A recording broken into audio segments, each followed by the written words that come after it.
नमस्कार दोस्तों। राजस्थान माध्यमिक शिक्षा बोर्ड ने अपने रीट लेवल फर्स्ट और रीट लेवल सेकंड के लिए एग्ज़ाम डेट बता दी है। तो इसी बात को ध्यान में रखते हुए आप लोगों के लिए हम कुछ मॉडल पेपर ला रहे हैं। आज का हमारा मॉडल पेपर विज्ञान विषय पर आधारित है। तो चलिए शुरू करते हैं। आज का पहला सवाल है, ध्वनि नहीं गुजर सकती है। इसके आपको 4 ऑप्शन दिखाए गए हैं। पहला ऑप्शन वायु, दूसरा ऑप्शन निर्वात, तीसरा स्टील, चौथा जल। इसका आपका राइट आंसर होगा निर्वात, क्योंकि निर्वात में जो है किसी प्रकार का माध्यम उपलब्ध नहीं हो पाता है। इसी कारण निर्वात में ध्वनि गमन नहीं कर पाती है, इसलिए इसका वहाँ पे 0 वेग होगा। सवाल नंबर 2 है, साबुन उद्योग में मिलने वाला उप उत्पाद कौन सा है। जी हाँ, उप उत्पाद पूछा है, न कि उत्पाद। तो इसका आपका सही जवाब होगा ग्लिसरॉल, क्योंकि ग्लिसरॉल इसमें उप उत्पाद मिलता है, जबकि साबुन जो है वो उत्पाद के रूप में मिलती है। बात करते हैं हम सवाल नंबर 3 का। सवाल नंबर 3 है, जीन जो होते हैं वो किसके बने होते हैं। जिसका आपका सही जवाब होगा DNA का। सवाल नंबर 4 है, अम्ल वर्षा जो है वनस्पति को नष्ट कर देती है, क्यों। जिसका आपको 4 ऑप्शन दिखाए गए हैं। पहला नाइट्रिक अम्ल होता है, इस कारण। दूसरा कार्बन मोनोऑक्साइड होती है, इस कारण। तीसरा ओजोन होता है, इस कारण। और चौथा सल्फ्यूरिक अम्ल होता है, इस कारण।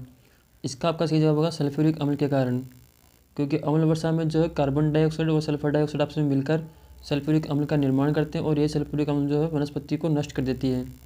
तो इसका आपका सही जवाब होगा चौथा। सवाल नंबर 5 है, गोबर गैस में क्या होता है।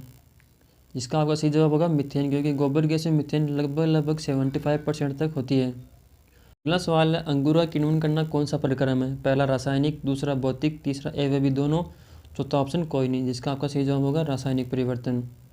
अगला सवाल है, दूध से करीब निकालने में कौन सा बल लगता है। इसमें आपका सही जवाब होगा अपकेंद्रीय बल। ध्यान रहे, इसके अलावा वॉशिंग मशीन जो होती है वो आपकी इसी भी प्रक्रम पर काम करती है। सवाल नंबर 8 है, मानव में विटामिन ए संचरित रहता है। पहला ऑप्शन यकृत में, दूसरा उदर में, तीसरा आमाशय, चौथा कोई नहीं। इसका आपका सही जवाब होगा यकृत में। बात करते हैं सवाल नंबर 9 की, वर्गीकी का जनक कौन है। वर्गीकी का जनक कौन है। जिसका आपका सही जवाब होगा कैरोलस लिनियस। आगे बढ़ते हैं। सवाल नंबर 10 आपका है, ग्रीन हाउस गैस कौन से नहीं है। 4 ऑप्शन आपको दिखाए गए हैं, जिसमें पहला ऑप्शन CFC, दूसरा CO2, तीसरा मीथेन, चौथा नाइट्रोजन। जिसका आपका सही जवाब होगा नाइट्रोजन, क्योंकि मीथेन जो होती है वो लगभग इसमें पाई जाती है 10% के आसपास, कार्बन डाइऑक्साइड 81% के आसपास, और बाकी मिश्रण जो है CFC के मिश्रण का पाया जाता है। तो इसका आपका राइट आंसर होगा नाइट्रोजन।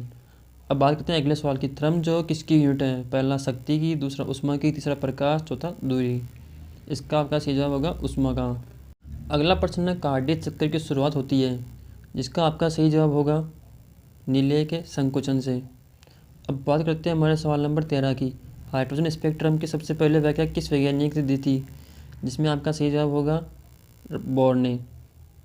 अब बात करते हैं हमारे अगले सवाल की। अगला सवाल है, बैटरी जो होती है उसमें आपकी किस एसिड का प्रयोग होता है। पहला ऑप्शन है हाइड्रोक्लोरिक अम्ल, दूसरा हाइड्रोफ्लोरिक अम्ल, तीसरा सल्फ्यूरिक अम्ल, और चौथा आपका क्षारीय। तो इसका आपका सही जवाब होगा सल्फ्यूरिक अम्ल। अब बात करते हैं सवाल नंबर 15 की। सवाल नंबर 15 है, ध्रुव तारा जो होता है वो किसे कहा जाता है। इसके भी आपको 4 ऑप्शन दिखाए गए, जिसका सही जवाब होगा उत्तरी तारे को। अगला सवाल है, तंत्रिका तंत्र पाया जाता है। इसका आपका सही जवाब होगा हाइड्रा। बात करते हैं सवाल नंबर 17 की। सवाल नंबर 17 है, उच्चतम आयन ऊर्जा वाला तत्व कौन सा है। पहला ऑप्शन हाइड्रोजन, दूसरा हीलियम, तीसरा लिथियम, चौथा सोडियम। इसका आपका सही जवाब होगा ऑप्शन नंबर 3 लिथियम। सवाल नंबर 18 है, निम्न में से कौन सा अनंत तत्व है न यौगिक है। जिसका आपका सही जवाब होगा पारा, क्योंकि पारा अनंत तत्व होता है न यौगिक होता है, ये आपका एक मिश्रण होता है। सवाल नंबर 19 है, मानव में मेरुतंत्र की संख्या कितनी होती है। जिसका आपका सही जवाब होगा 31 जोड़ी। सवाल नंबर 20 है, दृश्य स्पेक्ट्रम का तरंग दैर्ध्य कितना होता है। दृश्य स्पेक्ट्रम का तरंग दैर्ध्य जो है वो कितना होता है। जिसका आपका सही जवाब होगा ऑप्शन नंबर 2, 3900 से 7600 एंगस्ट्रॉम तक। एंगस्ट्रॉम को युद्ध दर्शाया जाता है। सवाल नंबर 21 है, ग्लाइकोसाइटिस रोग किस विटामिन की कमी से होता है। जिसका आपका सही जवाब होगा विटामिन B2 की कमी से। इस रोग में मरीज का जो है गला जो है सूज जाता है, और ये विटामिन B2 की कमी से होता है। सवाल नंबर 22 है, डायलाइसिस की प्रक्रिया जो है किस तथ्य पर आधारित होती है। जिसका आपका सही जवाब होगा परासरण की प्रक्रिया पर। सवाल नंबर 23 है, पदार्थ की चौथी अवस्था कौन सी होती है। पहला गैस, दूसरा वाष्प, तीसरा प्लाज्मा, चौथा फास्फोरस।